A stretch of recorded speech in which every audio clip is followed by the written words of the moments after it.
You will take raw ingredients, apply heat, and produce a meal that your body can absorb in hours. You will do it without thinking. But that simple act, fire meeting food, is the reason you exist at all. Not metaphorically. Literally. Before cooking, your ancestors were eating, but eating the way every other animal on Earth eats. Raw plants, raw meat, raw tubers pulled from the dirt, and it was taking them all day to do it. Chimpanzees, your closest living relatives, spend up to 6 hours a day just chewing. 6 hours. Not hunting, not building, not thinking.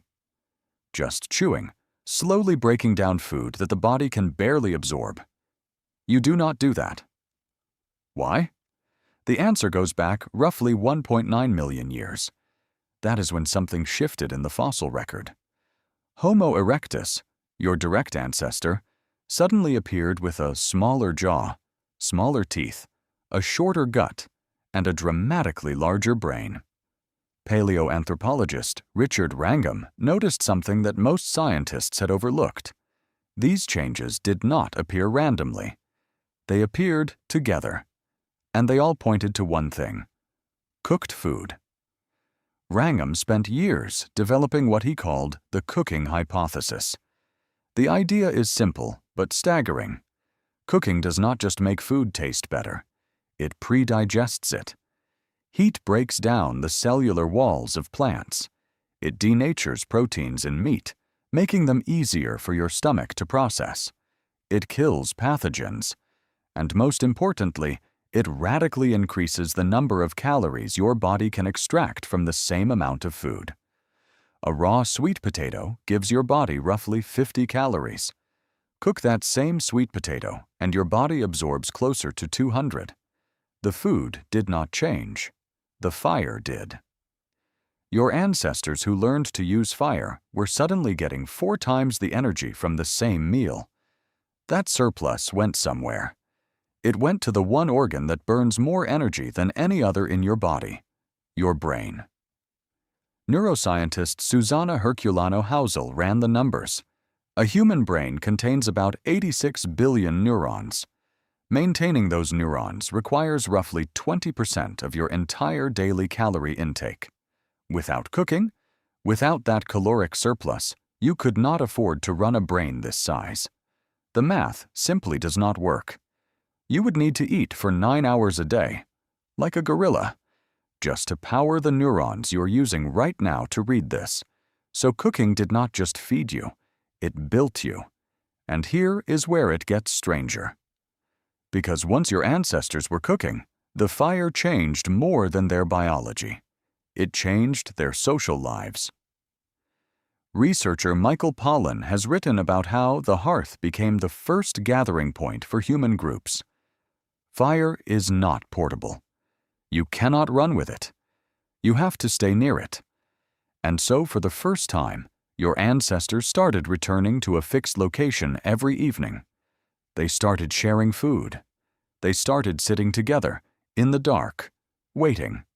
And they started talking. Language researchers believe this extended nightly downtime around the fire is part of what accelerated human social bonding. Stories emerged. Warnings were shared. Alliances were formed. The campfire was not just a kitchen. It was the first community. There is a study from Harvard that examined how capuchin monkeys respond to cooked versus raw food.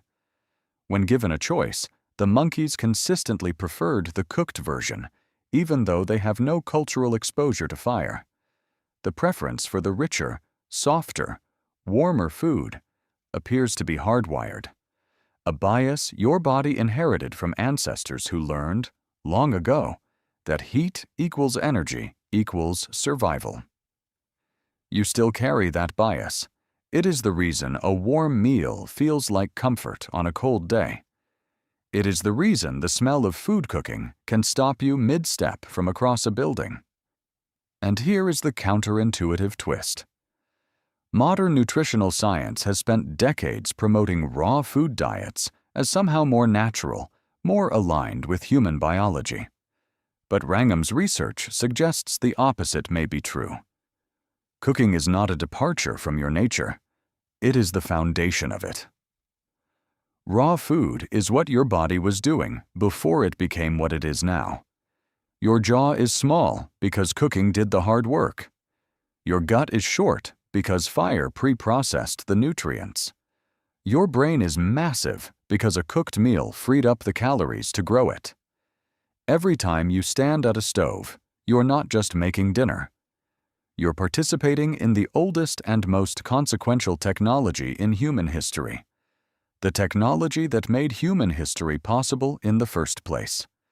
And the next time you bite into a warm meal without a second thought, remember, that effortless act of eating is the reason your brain is powerful enough to think about anything at all. Tonight, you will do something your ancient ancestors could never have imagined. And in doing it, you will prove that they imagined exactly right.